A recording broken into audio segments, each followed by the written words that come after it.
தமிழ்நாடு எப்பவுமே டெல்லிக்கு out of control அப்படின்ட்டு ஸ்டாலின் சார் அடிக்கடி சொல்லுவாங்க. ஸ்டாலின் சார் எது எதுலாம் அவுட் ஆஃப் கண்ட்ரோல் இப்ப நான் கொஞ்சம் சொல்லட்டுமா? முதல்ல சட்டம் ஒழுங்கெல்லாம் அவுட் ஆஃப் கண்ட்ரோல், பெண்கள் பாதுகாப்புல அவுட் ஆஃப் கண்ட்ரோல், இளைஞர்கள் வேலை வாய்ப்புல அவுட் ஆஃப் கண்ட்ரோல், மொத்தத்தில் அவரோட ஆட்சியே ஒரு அவுட் ஆஃப் கண்ட்ரோல். இந்த வருஷம் பிகினிங்ல சட்டசபையில பேசும்போது சொல்றாங்க, மக்கள் எல்லாரும் ரொம்ப மகிழ்ச்சியா இருக்கிறாங்க, அதனால நானும் ரொம்ப மகிழ்ச்சியா இருக்கிறேன் அப்படின்னு. மக்கள் சந்தோஷமா இருக்கிறத பாக்குறது கூட ஒரு சந்தோஷம் தான் சார், அது யாரும் இல்லைன்னு சொல்லல. அப்படி உண்மையிலேயே மக்கள் உண்மையிலேயே சந்தோஷமா இருக்கிறாங்க அப்படின்னா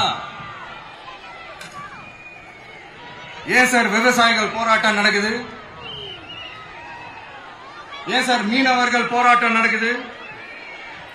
ஏன் தொழிலாளர்கள் போராட்டம் நடக்குது?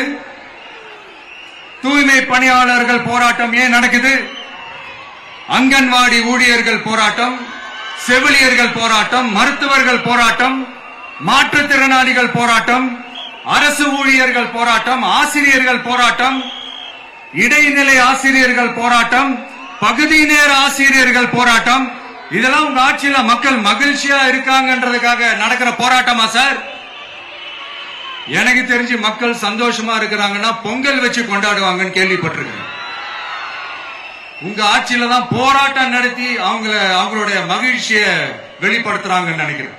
இன்னும் தீரவே தீராத பிரச்சனைகள்னா இருக்கிற இடம் பிரச்சனை, பார்க்கிற வேலை பிரச்சனை, பண்ற தொழில் பிரச்சனை, விலைவாசி பிரச்சனை, தண்ணி பிரச்சனை, பஸ் வசதி இல்லைன்ற பிரச்சனை, ரோடு சரி இல்லைன்ற பிரச்சனை,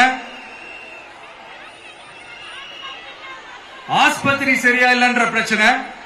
இப்படி எல்லாம் ஒரு அடிப்படை விஷயங்களே பிரச்சனையா இருந்தா அப்ப ஆளுங்கட்சின்னு ஒண்ணு எதுக்குதான் இருக்கிறாங்க அப்படின்னு தானே மனசுல தோணும் மக்களுக்கு.